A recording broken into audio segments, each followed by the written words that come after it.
जय हिंद। आज का वीडियो उन लोगों के लिए है जो रेलवे ग्रुप डी की तैयारी एकदम जीरो से शुरू करना चाहते हैं और फाइनल सिलेक्शन तक पहुंचना चाहते हैं। क्योंकि हमारे बहुत सारे साथी ऐसे होंगे कि जो अभी 18 साल कंप्लीट किए होंगे और हाई स्कूल इंटर पास किए होंगे, और उसके साथ साथ वो लोग भी इसमें होंगे कि जो लोग कई साल से तैयारी कर रहे होंगे, लेकिन कहीं ना कहीं कहीं 2 नंबर से कहीं 4 नंबर से उनका रह जा रहा है रिजल्ट।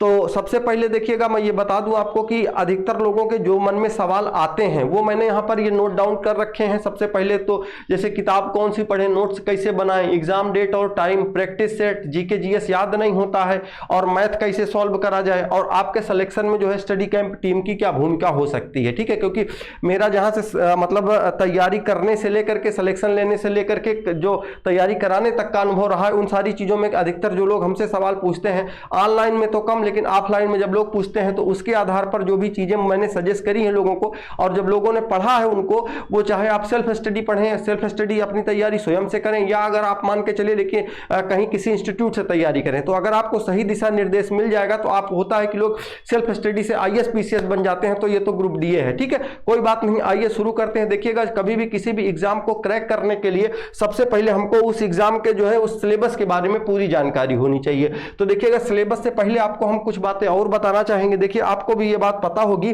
कि ये सिलेक्शन लेने के लिए आपको 3 स्टेप से गुजरना पड़ता है रेलवे ग्रुप डी में। अच्छा, क्योंकि आपको भी पता है कि 2025 को हैप्पी 2025 आप बना लीजिए। शुरू में तो नहीं होगा लेकिन लास्ट तक रिजल्ट आ जाएगा तो आप हैप्पी एंडिंग जरूर हो जाएगी 2025 की, अगर अभी से तैयारी करेंगे आप तो। और दूसरी चीज, क्योंकि आपको पता है कि बेरोजगारी का ये जो दलदल है, इससे निकल पाना, आप मान के चलिए सरकारी नौकरी ले लेंगे तो आपकी साख और इज्जत काफी ज्यादा समाज में बढ़ जाती है, क्योंकि हम उस चीज से उसको हमने फील किया थोड़ा बहुत। तो अब देखिए, आपको करना क्या होगा कि इसमें सबसे पहले देखिएगा जो सिलेबस है, सिलेबस को आपको 3 स्टेप से गुजरना पड़ेगा। सिलेबस पर बता रहा हूं। पहला स्टेप आपका होगा, आपका पेपर होगा, और पेपर में जो है आप पास होंगे तो उसके बाद आपका फिर दौड़ होगा, दौड़ होगा, और उसके साथ साथ आपको वेट ले जाना पड़ेगा 100 मीटर तक। वो हम सब बता चुके हैं इसके पहले वीडियो में, उस पर चर्चा नहीं करेंगे। तीसरे में आपका होगा, इसके बाद फिर डीवी होगा, डॉक्यूमेंट्स वेरिफिकेशन, फिर मेडिकल होगा, उसके बाद आपकी ज्वाइनिंग होगी। तो वहां तक का सपना आप देख लीजिए, ज्वाइनिंग तक का, और शुरुआत आपको यहां से करनी पड़ेगी। ये भी ध्यान रखें कि वो एक कहते हैं ना कि मतलब शुरुआत तो आपको अकेले ही करनी पड़ेगी, शुरुआत आप अकेले ही करेंगे, लेकिन हाँ, जब जब आपका जैसे जैसे स्टेप बाय स्टेप आप बढ़ेंगे, पता चला आपका पेपर पास हो जाएगा, तब आपकी दौड़ होगी, आपको फिजिकल के लिए बुलाया जाएगा, तब आपका मान सम्मान रुतबा थोड़ा बढ़ेगा। उसके बाद पता चले कि धीरे धीरे जब इसके बाद आपका उसमें के बाद अगले स्टेप पर डीबी के लिए नाम आएगा तो आपको और खुशी होगी। फिर उसके बाद जब मेडिकल के लिए आ जाएगा और जब ज्वाइनिंग के लिए आएगा तो धीरे धीरे स्टेप बाय स्टेप बढ़ते चलेंगे ना, क्योंकि कहा जाता है ना कि रख हौसला वो मंजर भी आएगा, प्यासे के पास चलकर समंदर भी आएगा, थक कर ना बैठे मंजिल के मुसाफिर, मिलेगी मंजिल और मंजिल से मिलने का मजा भी आएगा। तब ये तैयारी शुरू करिएगा आप ये सोच करके कि हाँ, आखिरकार ये 2-3-4 साल, क्योंकि हमने बहुत सारे साथियों को देखा वो 2-3-4 साल तैयारी करते रहते हैं, लेकिन वो कहाँ कमी कर रहे होते हैं वो उन्हें खुद नहीं समझ में आता है। वो सब तो सोच लेते हैं यार मैंने तो ये भी पढ़ लिया वो भी पढ़ लिया, लेकिन एट लास्ट फिर हो काहे नहीं रहा है। तो एकदम इससे आप ये मान के चलिए, अगर आपको वीडियो केवल ऐसे देखने आए हैं तो आप मत देखिएगा। अगर आप चाहते हैं सिलेक्शन लें और पढ़ें सही से, तभी अब आगे देखिएगा, क्योंकि अब इसके बाद पढ़ाई वाली ही बात होगी, अब कोई डायलॉग बाजी नहीं होगी। देखिएगा, सिलेबस की अगर हम बात करें तो जो हमारा जब रेलवे ग्रुप डी का नोटिफिकेशन आता है तो वो सिलेबस दे देते हैं, और जो सिलेबस देंगे आप, तो सिलेबस इनका अगर आप ये देखेंगे तो सिलेबस इनका कुछ इस तरीके से लिखा होता है। जब अगर आप ये पढ़ेंगे, पूरा मैंने लिखवा दिया है, तो आप कहोगे सर जी ये क्या लिख दिया आप ला करके, इसका क्या मतलब है, ये तो हमको समझने में नहीं आ रहा। तो आपको ये समझने की जरूरत नहीं है, ये मैंने इसलिए लिख दिया क्योंकि आप ये ना सोचे कि सर जी कहीं से ऐसे उठा के लाके रख दी हैं और इनको खुद ही नहीं पता। इसी को हमने ये शॉर्ट फॉर्म में लिखवाया है कुछ इस तरीके से, 1 बाय 1 करके कहां से कितने क्वेश्चन आएंगे वो हम आपको सब बताएंगे। ठीक है, लेकिन उसके पहले आप इसका जरा सिलेबस ये समझ लीजिए कि पेपर कैसे होगा। आपको देखिएगा, सबसे पहले इसमें जो 100 क्वेश्चन आते हैं, कितने क्वेश्चन आएंगे आपके 100 क्वेश्चन आएंगे, और 100 क्वेश्चन में आपका जो होगा वो 25 क्वेश्चन मैथ का होगा, 30 क्वेश्चन रीजनिंग का होगा, उसके बाद साइंस का 25 क्वेश्चन होगा, जीके जीएस, हाँ देखिए जीके जीएस और ये करंट अफेयर्स लिखा हुआ है। ठीक है, जीके जीएस, और एक एक बात आपको समझाता हूं अच्छे से। देखिए, मैथ में कौन कौन से चैप्टर आएंगे, अब आपके मन में होगा सर जी बता दो मैथ में कौन कौन चैप्टर है, वो लिख रखा हूं आगे, आप पहले इधर समझिए। रीजनिंग 30 क्वेश्चन आएगा, कितना आएगा 30। उसके बाद केवल साइंस है, जैसे हम लोग जीएस पढ़ते हैं ना, तो जीएस दरअसल वो जीएस केवल कहने के लिए केवल 2 अक्षर का होता है, लेकिन हाँ ये 7-8 विषय कौन कौन सा है, इतिहास है, भूगोल है, संविधान है, विज्ञान है, अर्थशास्त्र है, करंट अफेयर अफेयर्स है। तो ये दरअसल 4, 5, 6 विषयों को मिला करके, और उनमें से जो केवल विज्ञान का है, केवल विज्ञान का है, वही केवल 25 नंबर का आता है, विज्ञान है केवल 25 का आएगा।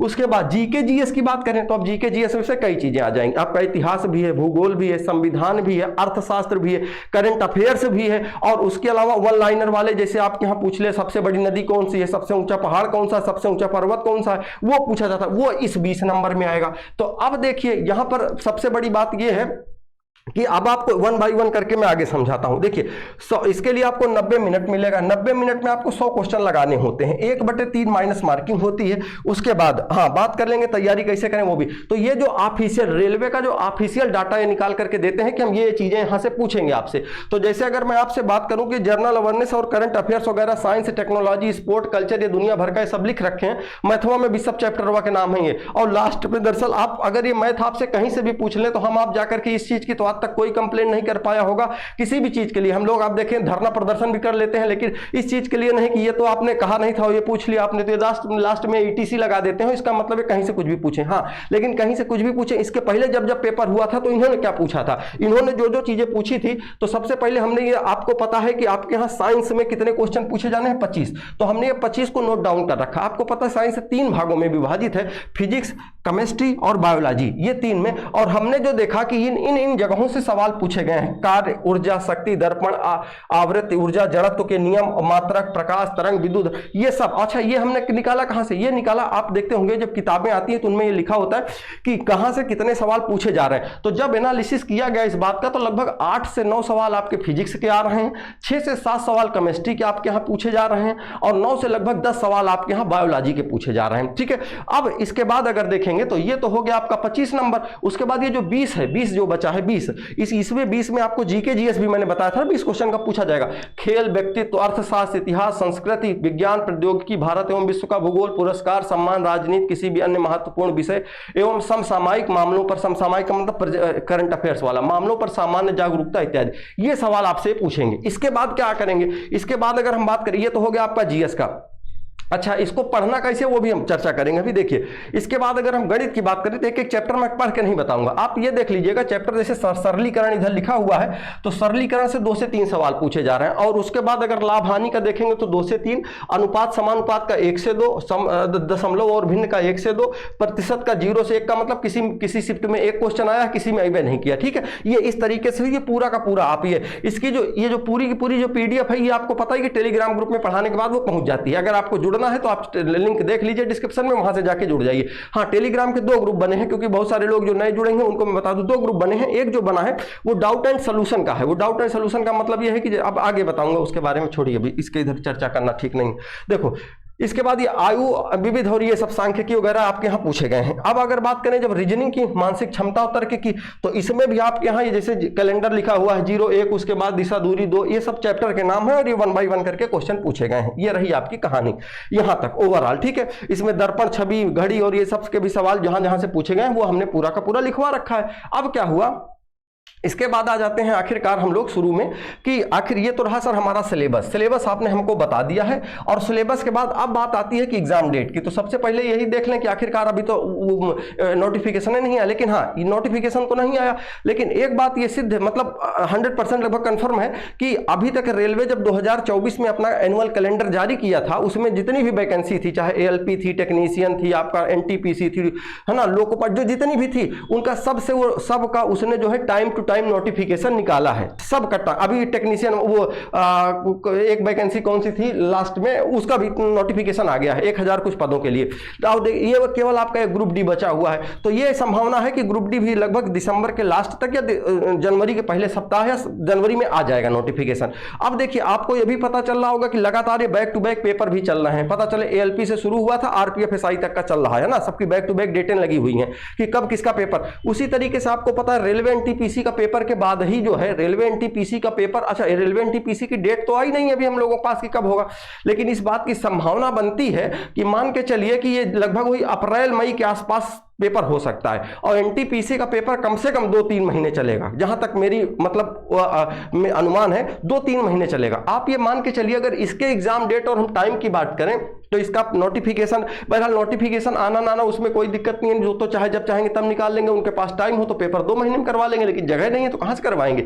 तो अगर हम इसमें कितना भी मान के चलें तो हमारे पास कम से कम 6 से 8 महीने का भी समय है, 6 से 7 महीने का समय हम लोगों के पास अभी आराम से, क्योंकि जून जुलाई अगस्त के पहले पेपर किसी भी हालत में होना नहीं है। अच्छा, एक चीज बड़ी अच्छी ये लोग कर रहे हैं, क्योंकि अभी मैं देख रहा हूं कि जितने लोग जब पेपर हो रहा है, पेपर जैसे किसी चीज का समाप्त हुआ, लोको पायलट का पेपर समाप्त हुआ, 5-6 दिन बाद आंसर की ले लो भैया, आंसर की दे देते हैं, देख लीजिए। उसके बाद पता चले कि अगर टेक्नीशियन का जिनका हुआ है सबका ले लो, अपना आंसर की 5-6-7 दिन में दे देते हैं, दे रहे हैं। तो यार मामला ठीक ठाक चल रहा। अच्छा, उसका कारण ये भी है क्योंकि 2025 में फिर से एनुअल कैलेंडर आएगा और फिर से वैकेंसी चालू होंगी, रेलवे ग्रुप डी वगैरह हर चीज के, लोको पायलट 1 by 1 करके, वो आपने देखा होगा, नहीं देखे तो फिर वो छोड़िए, उसको आप ना ही जाने। अभी देखिए, अब बात आती है कि हम लोगों के पास टाइम 6 से 7 महीने हैं। बात ऐसी है कि किताबें कौन सी पढ़ी जाए, तो देखिए किताब हमको क्या है भैया, 3 विषय हमारे पास, एक तो है गणित, दूसरा है रीजनिंग, और तीसरा है आपका जीके जीएस, है ना, जीके और जीएस। अब इसके लिए हम आखिरकार किताबें पढ़ें तो कौन सी पढ़ें। देखो पहली चीज तो आपको मैं बता दूं, जाहिर सी बात है कि इसके पहले कहीं ना कहीं से आप पढ़ रहे होंगे, अगर ऑनलाइन पढ़ रहे हैं, ऑफलाइन पढ़ रहे हैं, जैसे भी पढ़ रहे हैं, वहां से आपको नोट्स मिली होगी, किताब मिली होगी। अगर क्योंकि कुछ कोचिंग संस्थान होते हैं किताब भी दे देते हैं, कुछ होते हैं नोट्स दे देते हैं, और कुछ लोग तो केवल भौकाल में छपवा के दे देते हैं, ऐसा ना हो कि हमारा नाम ना चले। तो देखो, भौकाल में जो लोग छपवा दिए होंगे तो वो उल जलूल इधर का उधर, उधर का इधर छपवा दिए होंगे, वो आपके भी समझ में नहीं आ रहा होगा, तो फिर मैं नहीं कह सकता। लेकिन अगर आपके पास सटीक नोट्स हैं, सटीक किताब है, इसके पहले आप ले रखे हो, तो आपको जो मैं किताब बता रहा हूं इसको लेने की कोई जरूरत नहीं है, ठीक है। अगर नहीं है, आप लेना चाहते हैं तब ले लीजिएगा।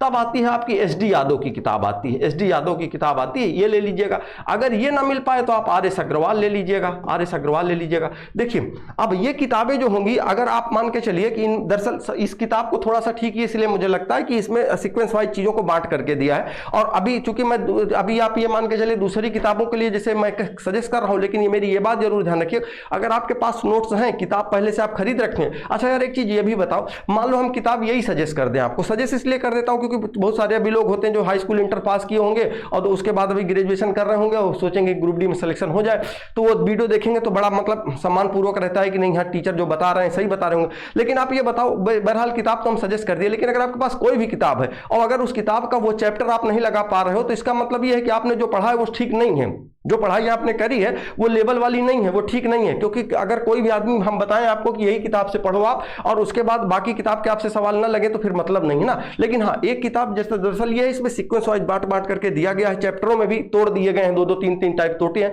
तो वो ठीक लगता है मुझे, क्योंकि एक स्टार्टिंग के लिए और ग्रुप डी का जो लेवल रहता है उस हिसाब से, ठीक। अब बात करें रीजनिंग की, तो रीजनिंग में जो है आपको केपी सिंह की बुक आती है, एक लोग केपी सिंह की आती है, केपी सिंह की ले लीजिएगा। हमारे एक साथी बिहार से हैं, उन्होंने हमको एक दिन कमेंट किया था, तो मैं आज उनका जवाब दे देता हूं। उन्होंने कहा सर हमारे यहाँ बिहार में ये केपी सिंह की बुक नहीं मिलती है, तो केपी सिंह की अगर बुक आपके पास नहीं, आप वहां पे नहीं है, तो आप कोई भी किताब ले लीजिए, बस अर्थे उसमें वो चैप्टर होने चाहिए। अब मुझे नहीं पता क्योंकि बिहार में क्या क्या चीजें हैं, ठीक है, तो वो आप वो चैप्टर जो हमने बताए हैं वो चैप्टर। और एक चीज और बता दें, कोई भी व्यक्ति होगा जो किताब, लेकिन हाँ किताब आप लीजिएगा तो उसमें ये जरूर देख लीजिएगा कि रेलवे पर ही आधारित हो वो किताब, क्योंकि कोई भी व्यक्ति किताब बनाएगा तो कुछ ना कुछ तो सेंस लगा करके बनाएगा कि हाँ इनमें इन बच्चों का सिलेक्शन या इस टाइप के क्वेश्चन या इस पेपर के लिए हो। वैसे लोग एक चीज और बता दें, अब आजकल किताब का हर एक फैशन चल गया है कि लोग बनाते जरूर हैं किताब, और उसमें आईएएस से लेकर के ग्रुप डी और उसके अलावा पता चले क्या करें चपरासी और दुनिया भर के लोगों का उसमें लिखेंगे, आईएएस से लिखना शुरू करेंगे, यह किताब आईएएस पीसीएस और उसके अलावा फलाना ढमकाना सबके लिए ये उपयोगी है। और कोई एक लेवल आईएएस और उसके अलावा ग्रुप डी और उसके अलावा सबका लेवल होता है। जैसे ग्रुप डी का है तो ग्रुप डी में कैसे सवाल पूछे जाते हैं वो जैसे मैंने मैथ रीजनिंग में आपका पढ़ा रहा हूं वो मैं सब देखता हूं, 1 by 1 करके पूरे किताब के क्वेश्चन देखता हूं, उसी लेवल के क्वेश्चन करवाता भी हूं मैं, उसके बारे में आपको बताऊंगा। तो ठीक है, अब जीके जीएस के लिए आप लूसेंट ले लीजिएगा भैया, ठीक है, लूसेंट ले लीजिएगा। इसमें देखिए जीके जीएस में आपको 2 चीजें हैं, देखिए इसको पढ़ने का जो तरीका होता है वो भी मैं आपको बता देता हूं। देखिए लूसेंट में क्या करिएगा, आप पहले जैसे 1 by 1 पूरी किताब आप पढ़िएगा, तो एक ही बार में आप याद तो होगी नहीं, क्योंकि ये वाली भी एक समस्या है, सब लोगों के पास याद नहीं होता है, क्या करें। तो याद जब नहीं होगा तो उसी को आपको दोबारा पढ़ना है। अब आप कहोगे सर हमको तब भी याद नहीं होता, तो एक चीज ये बताओ, सही बात ये नहीं है बाबू कि हमको याद नहीं होता, सही बात ये है कि हम पढ़ना नहीं चाहते हैं उसको, हम चाहते नहीं है कि हमारी नौकरी लगे, हम चाहते नहीं नहीं है कि हम लोग, यार ये बताओ कि आप बताओ, आपको भी आज से 4 साल पहले किसी ने आपको बेइज्जत किया होगा कहीं पे, तो आपको आज भी याद होगा। आज से 6 साल पहले या 2 साल पहले, 3 साल पहले, 1 साल पहले किसी ने आपसे कोई अच्छी बात बोली होगी, प्यार से 2 बातें किसी ने कर ली होंगी, आज भी आपको याद होगा कि बताओ उस समय वहां मुलाकात हुई थी तो बोली थी ये वो। तब दुनिया भर की चीजें याद है, और पढ़ना नहीं याद नहीं होता ना, तो ये कहने की बात नहीं हो, बार बार पढ़ना पड़ेगा, ठीक है ना। जब चीजों को हम बार बार, कोई भी गाना होता है नया नया आता है, तो जब हमको एक ही बार सुन लें और कहते हैं यार अच्छा गाना है यार, और उसके बाद पहली बार में नहीं याद होता, लेकिन 2-3-4 बार सुन लेते हैं तो अपने आप याद हो जाता है। तो वैसे ही आपको ये पढ़ना पड़ेगा जीके जीएस, तब याद होगा। इसके अलावा ऐसा कोई तरीका नहीं है कि हम आपको बता दें ये जन्म घुट्टी ले लो बबुआ, पी लो और उसके बाद याद हो जाएगा ठक्कर से, ठीक, ऐसा कुछ नहीं होगा। ठीक, आई बात समझ में। अब इसके बाद देखिए बात करते हैं नोट्स कैसे बनाएं। देखिएगा नोट्स कैसे बनाएं, आपको बता दूं, जो गणित और रीजनिंग जो लोग जैसे पढ़ेंगे, नोट्स आपको इसमें बनाने की जरूरत है। देखिए रीजनिंग का भी सेम सिस्टम, अगर आपके पास कोई किताब है तो ठीक। जीके जीएस में भी एक चीज और बता दें, जीके जीएस में आपके यहाँ 6-7 पार्ट में हम लोग बांटते हैं, तो 6-7 पार्टों में आपको इसको बांट करके 1 बाय 1 करके पढ़ना है। पहले इतिहास पढ़िए, फिर भूगोल पढ़िए, फिर संविधान। हाँ, आपको ध्यान देना है कि विज्ञान आपके यहाँ 20-25 क्वेश्चन जब पूछे जा रहे हैं तो विज्ञान को आपको ज्यादा तवज्जो देनी है, पहले विज्ञान कंप्लीट करिएगा। और आपको मैं यही इसी समय पर यह भी बता देता हूं कि आखिरकार ये इस सवाल का जवाब, क्योंकि हमें लगता है ये ठीक टाइम होगा आपके सिलेक्शन में, स्टडी कैंप की क्या भूमिका, इस पर चर्चा करूंगा आगे। देखिए स्टडी कैंप की भूमिका अगर आप चाहते हैं तो आप प्लेलिस्ट में जाकर के देख लीजिएगा। रेलवे, एनटीपीसी, एसएससी जीडी और ग्रुप डी, इन सबको मिला करके हम लोगों ने जो पढ़ा रहे हैं 1 बाय 1 करके, आपकी इच्छा के अनुसार है वो, उसमें मैं गणित की एक प्लेलिस्ट बना रखा हूं, एक रीजनिंग की बना रखा हूं, और उसमें कैसे आपको वो जो पूरा का पूरा टाइप है 1, 2, 3, 4, 5 आपको वीडियो, शायद आप जब भी वीडियो देखेंगे हो सकता है 40-50 तक क्लास पहुंच चुकी होगी। और आपको अगर शुरू से तैयारी करना चाहते हैं तो शुरू से भी आप पहले चैप्टर्स, पहला ही वीडियो देखेंगे तो उसमें कैसे पढ़ना है गणित को, कैसे रीजनिंग को, किताबें कैसी होनी चाहिए, वो सब हम बता रखे हैं, एक 1 to ऑल। और उसमें railway, group D, SSC GD, NTPC, इन्हीं 3 और यूपी पुलिस आने वाले समय में, इन्हीं 3-4 को मिला करके मैंने पूरा का पूरा निचोड़ बनाया है, और उनको पूरा पढ़ाऊंगा आने वाले 3 महीने में, 3.5 महीने में पूरा का पूरा कंप्लीट कराऊंगा। और जैसे पर डे सुबह के समय आपको मैं 7 बजे मैथ पढ़ाता हूं और शाम को 7 बजे रीजनिंग पढ़ाता हूं, ठीक है। आप पढ़ना चाहें तो जुड़ सकते हैं, नहीं कोई दिक्कत की बात नहीं, ठीक। अब देखिए जीके जीएस में आपका मैं पूरा का पूरा तो नहीं करा सकता हूं, लेकिन हाँ एक चीज बता देता हूं आप लोगों को, जो साइंस है आपकी, साइंस में जो टीचर यहां पढ़ाएंगे, जो साइंस आपको, दरअसल आज है 22 तारीख जब मैं वीडियो रिकॉर्ड कर रहा हूं, और आज यूपी पीसीएस का पेपर है, यूपी पीसीएस का, तो उनका पेपर आज हो जाएगा, तो पीसीएस उनका पेपर हो जाएगा, पेपर देके आएंगे, क्योंकि वो कह रहे थे कि हमको नवीन पढ़ाना चालू कर दें। हमने कहा सर अगर आप चाहते हैं तो 2-4 दिन का समय ले लीजिए, क्योंकि अभी हम लोगों के पास टाइम है, ठीक ठाक टाइम है, 4-6 महीने का टाइम है, आराम से तैयारी कराएंगे, कोई दिक्कत की बात नहीं होगी। अब इसके बाद वो आपकी पूरी की पूरी साइंस कवर कराएंगे। ये मैं नहीं कहूंगा कि वो हिस्ट्री भी पढ़ाएंगे, वो जियोग्राफी भी पढ़ाएंगे, वो केमिस्ट्री भी, नहीं, मैं ये नहीं कहूंगा आपसे। हाँ, ये बात अलग है कि जब आपका पेपर आ जाएगा तो उस समय हो सकता है कि हम करंट अफेयर्स का आपको एक वीडियो प्रोवाइड करवा दें, कुछ भी जैसा भी होगा वो अलग बात है, लेकिन हाँ वो पूरी की पूरी साइंस आपका कंप्लीट कराएंगे, जिसमें कि आपने भी देखा होगा कि जो ये साइंस है आपका, जो कहा गया, जो साइंस है 25 क्वेश्चन का पूरा वो कंप्लीट कराएंगे विथ पीवाईक्यू, यानी प्रीवियस ईयर क्वेश्चन सहित, ठीक। तो ये अब अच्छा गणित और रीजनिंग के लिए, उसके साथ साथ आपको भी पता है कि गणित और रीजनिंग में जो है, अगर मान लीजिए आप सवाल लगा रहे हैं, आपको नहीं आ रहा है, तो हमने एक टेलीग्राम ग्रुप, 2 टेलीग्राम ग्रुप बनाए हैं। एक बनाया है डाउट एंड सॉल्यूशन का, तो डाउट एंड सॉल्यूशन में ये होता है कि जैसे गणित और रीजनिंग का कोई सवाल आपको नहीं आ रहा, फोटो खींचा आपने भेज दिया ग्रुप में, तो कोई ना कोई उसका सॉल्यूशन देता है। अब जैसे मान लीजिए मैं कभी-कभी, अभी जैसे इस संडे की मैं बात बता रहा हूं कि 3-4 क्वेश्चन ऐसे थे कि मैं देख रहा था ग्रुप में कई दिनों से वो पड़े हैं, लेकिन उसका जवाब कोई नहीं दे पा रहा था। वो संडे को वो उस क्वेश्चन का जवाब हमने दिया। उसका रीजन ये है कि जैसे हम मान लीजिए हम क्वेश्चन देख भी लेते हैं, पता चला रास्ते में है कहीं, तो नहीं दे पाते, लेकिन अच्छा एक चीज अच्छा ये होता है कि ठीक ठाक बहुत टॉप लेवल वाले सवाल आए तो भले कोई ना दे पाए, नहीं तो बाकी आप ही लोग जैसे उसमें, क्योंकि टीचर स्टूडेंट सब जुड़े हुए हैं, तो कोई ना कोई उसका सलूशन दे देता है, वहां से आप ये इस तरीके से आप तैयारी कर सकते हैं। आगे देख लीजिए, किताब की बात कंप्लीट होती है आपकी। अब उसके बाद बात करते हैं नोट्स कैसे बनाएं। तो देखिए नोट्स आपको क्या करना है, जैसे मैथ हो गई, रीजनिंग हो गई, आप कोई भी चैप्टर पढ़ें तो जहां से भी पढ़ें, जैसे भी पढ़ें, उसका आप क्या करिए, 2 चीजें बनाइए, 2 कॉपी बनाइए, एक फेयर एक रफ। रफ वो आप मोटी वाली बना लीजिए, फेयर जो है वो पतली वाली बनाइए। उसमें कोई भी चैप्टर पढ़ रहे हो, चैप्टर का नाम लिखिए, उसमें आपको कोई भी चीज ऐसी लग रही है कि जो इसको नोट करना चाहिए, कोई ट्रिक आ गई, कोई तरीका आ गया, कोई मान आ गया, कोई फार्मूला आ गया, उसको आप नोट कर लीजिए। क्योंकि जब आप रिवीजन के, जब पता चले पेपर होने वाला होगा, तो लोग कहते हैं ना कि अब तो रिवीजन का टाइम बचा है तो हम तो सोचते हैं कि यार रिवीजन क्या करें यार, तो कुछ नहीं समझ में आता तो वही लूसेंट उठा लेते हैं, और या तो नहीं समझ में आता तो कोई वीडियो देखना चालू कर देते हैं। तो हमको किसी वीडियो की जरूरत या किसी लूसेंट की जरूरत नहीं होगी। फिर उस समय हम पता क्या करेंगे, प्रैक्टिस सेट सॉल्व करेंगे, या तो चाहे वो ऑनलाइन हो चाहे ऑफलाइन हो, प्रैक्टिस सेट केवल, और प्रैक्टिस सेट में केवल नंबर बढ़ाएंगे, और प्रैक्टिस सेट में पता चले 100 क्वेश्चन आ रहे हैं, अब आप कहोगे कि हमारे नंबर 75 आ रहे हैं, 70 आ रहे हैं, 72 आ रहा है, और हमको एकदम फाइनल सिलेक्शन चाहिए। तो फिर आप ये देखिएगा कि उनमें से कौन सा ऐसा टॉपिक है, कौन सा ऐसा चैप्टर है जहां से आपके क्वेश्चन गलत हो रहे हैं, केवल उस चैप्टर को पढ़ लीजिएगा जाकर के। आई बात समझ में, ये तब नंबर वहां से आपके इंक्रीज होंगे, तब टॉप लिस्ट वाले में नाम आएगा आपका। ठीक, अब देखिए अगर सेम बात करें कि जीके जीएस याद नहीं होता, मैंने आपको कहा कि पढ़ना पड़ेगा, 2-3-4 बार पढ़ना पड़ेगा, याद होगा, कुछ ना कुछ तो याद होगा। एक चीज और जीएस की एक खास बात यह भी है, आपको मैं बता दूं कि जब हम लोग तैयारी करते हैं रेलवे ग्रुप डी की या यूपी पुलिस की या इसके अलावा छोटे मोटे एग्जाम की तैयारी करते हैं, तो इसमें हम 100 में से जब 70, 75, 72, 80 नंबर लाते हैं तब हमारा सिलेक्शन होता है। लेकिन वहीं जब आईएएस पीसीएस का ये पेपर होता है तो उसमें तो जीएसआई पूछी जाती है अधिकतर, उसका जो परसेंटेज रेशियो होता है कि उसमें कितने परसेंट नंबर, 55%, 58%, 60% जो लोग नंबर ले आते हैं उनका सिलेक्शन हो जाता है। ठीक है, तो वो आप पहली चीज ये कहने का मतलब ये रहा कि आप ये सोचिए कि अगर आप ये सोचिए कि इसमें 25 क्वेश्चन आ रहा है, तो आपको 25 में अगर कोई व्यक्ति ये कह दे कि आप 22-23 क्वेश्चन सही करके आओ, तो इसमें तो मैं मान सकता हूं सही कर सकते हो आप, लेकिन इसमें अगर आपसे कोई ये कह दे कि 18 क्वेश्चन, 19 क्वेश्चन, तो नहीं हो पाएगा। अगर आपके यहाँ पे आप मान के चलिए कि 10 से 12 क्वेश्चन भी आप सही कर रहे हैं तो बहुत है, क्योंकि ये कहने के लिए जीके जीएस होता है, 6-7 सब्जेक्ट यहाँ पर होते हैं ये। ठीक है, तो आप वो हम तरीका धीरे धीरे हम लोग जुड़ते चले जाएंगे, चलता चला जाएगा कारवां। आइए आगे देखते हैं ना।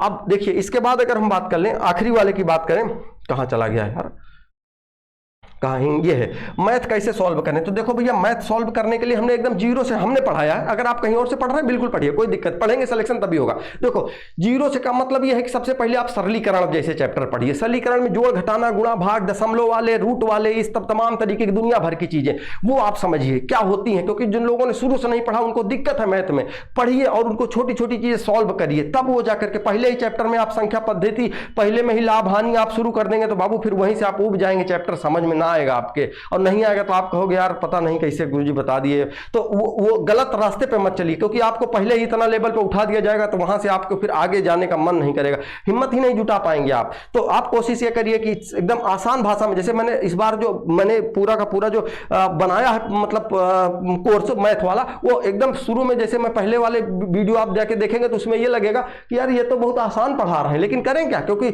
उन लोगों को भी पढ़ाना था जो एकदम मतलब जो एकदम लो लेवल से थे, तो वो मजबूरी थी। तो लेकिन हाँ ये है कि जैसे जैसे चैप्टर बढ़ रहे हैं लेवल बढ़ता चला जाएगा। अब देखिए आपके सिलेक्शन में स्टडी कैंप की भूमिका यही हो सकती है, वो ये कि आराम से जो है आप मान के चलिए कि अभी आप ये दिसंबर है, दिसंबर जनवरी फरवरी आप मेरा वीडियो चाहे जब देखेंगे मुझे नहीं पता, लेकिन हाँ आराम से आप एक काम यही करिए कि आप बना लीजिए अपना एक तरीका, और लगभग 3 से 4 घंटे अगर आप पर डे अपने आप को दे सकते हैं, 4 घंटे का मतलब 4 से आपको 5 नहीं करना है, बल्कि 4 से 3.5 कर लीजिएगा वो ठीक है, लेकिन 3.5 में आप 2 चीजें बना करके रखिएगा। एक तो पहली चीज आप रेगुलरिटी बनाते रखिए, रेगुलरिटी का मतलब रेगुलर पढ़िएगा, ऐसा नहीं कि आज पढ़े तो 2 दिन गायब, 3 दिन गायब, या एक दिन बैठे तो 4 घंटे पढ़ लिए 5 घंटे गायब, नहीं।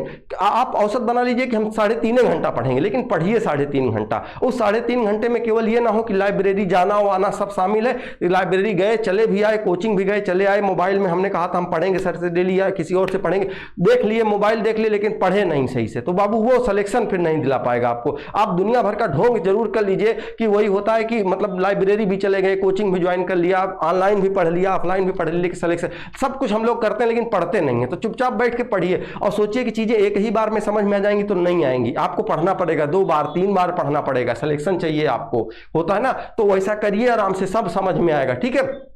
और अन्य महत्वपूर्ण जानकारी यही है कि जीवन का जो अनुभव रहा है वो आपके साथ में शेयर किया हूं अभी, और उसके साथ साथ जैसे अगर आप ये पढ़ें, जैसे आपको मैं बता दूं कि आप किताबें और जो नोट्स हैं उनको आप बनाइए और प्रॉपर एक ही किताब और एक ही नोट्स से पढ़िए। जैसे आप मान लीजिए ऑनलाइन कहीं पढ़ रहे हैं, कोर्स ले रखे हैं या कुछ भी, तो आप उन्हीं को बार बार रिवीजन करिए। ऐसा नहीं कि वहां पढ़िए फिर यहां आ जाइए, यहां पढ़ने के बाद फिर वहां चले जाइए, वहां के बाद फिर अगले बार कोई और अच्छा दिखा किताब या और अच्छा वीडियो लगा तो उस पर चले, नहीं, एक जगह बैठ के पढ़िए। विश्वास रखिए कि हाँ जो जो भी आपको पढ़ाएगा, जो टीचर पढ़ा रहा है, जिसके अलावा जो जहाँ पे भी आप पढ़ रहे हैं वो सही पढ़ा रहे होंगे। और उसके साथ साथ जैसे कि मैंने बताया कि जैसे जीएस वाली बात है, तो जीएस में मान लीजिए कि मैं जो सर पढ़ाएंगे आपको साइंस, उनसे तो मैं ये कह दूंगा कि सर, क्योंकि करंट अफेयर्स तो मान लीजिए लास्ट में वो हम प्रोवाइड करवा ही देंगे, वो तो हम खुद ही इतना कर लेंगे। लेकिन हाँ, बाकी अगर टाइम मिलता है तो इसके अलावा और बाकी के जो सब्जेक्ट हैं उन पर भी हम मतलब कोशिश हमारी रहेगी कि ऐसे टीचरों को लाए हम। बाकी ठीक है, जैसा भी जरूरत होगी वो हम बताएंगे। बाकी इतना ही कहेंगे कि चीजें, गुरु मंत्र एक ही है दोस्त, कि आपको पढ़ना पड़ेगा, बार बार पढ़ना पड़ेगा, और उसके साथ साथ रेगुलर पढ़ना पड़ेगा। दो चीजें हैं, रेगुलर पढ़िए, बार बार पढ़िए। रेगुलर पढ़िए, बार बार कैसे याद नहीं होगा, मैथ कैसे नहीं लगेगा। यार एक बात बताओ, हमसे अगर आप ये कहो कि सर जी ये बताओ आपको इंग्लिश आती है, तो हम तो कहते हैं इंग्लिश ना आती। क्यों ना आती? क्योंकि हमने उसको कभी टाइम ना दे रखा भैया। वो इसलिए क्योंकि जब इंग्लिश हम कभी पढ़े नहीं है ठीक से, तो हमको नहीं आती है इंग्लिश। हमसे आप कह दीजिए मैथ आती है, लाओ मैथ। और मैथ में एक चीज और भी है, मैथ में जो चीज नहीं आती है हमको, मान लीजिए आप उसको हमको कोई समझाएगा तो हम समझ भी जाएंगे जल्दी से। क्यों? क्योंकि हमने मैथ को टाइम दिया है, मैंने पढ़ा है, जो चीज को हम समझ देंगे वही चीज अपनी होगी भैया। तो ये चीज है तरीका लगाने का, ठीक है। बाकी आप जाकर के आराम से चेक कर सकते हैं, पढ़ सकते हैं, जैसी भी आपकी इच्छा है, ठीक है। और हमारी टीम की तरफ से अगर जो भी सपोर्ट होगा वो बिल्कुल आपको दिया जाएगा। Okay, thank you, all the best.